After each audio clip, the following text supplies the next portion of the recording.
My name is Susie Seidel. I'm originally from Chesterfield, Missouri, and I'm currently a student at St. Louis University, and I was created for a time such as this.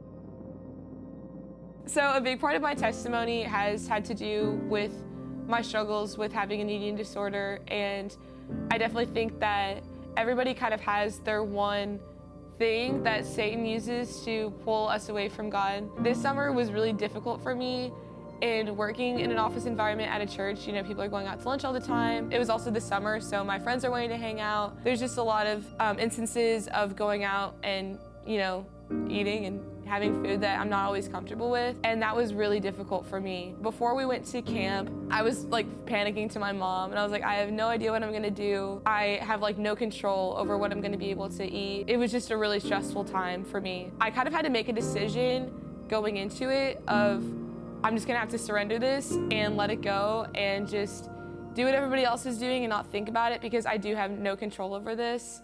And that's what I did, and that was probably one of the first times in my life where I actually did completely surrender that. It was just such a beautiful thing because I was able to have conversations throughout the week of camp with some of the girls that are students, in having those tough conversations about, you know, what it's like to be a girl and what it's like to go through those struggles with body image. And I was already just like feeling super good about it. And then one of our last nights at camp, the pastor who was speaking had said, you know, whatever it is that you're addicted to at home, you've gone 4 days without it here. And I just had this moment of like, wow, I went 4 days without like that addiction to like, what am I gonna eat? All the anxiety that surrounds that, because I was just so much in community and in God's presence during that time.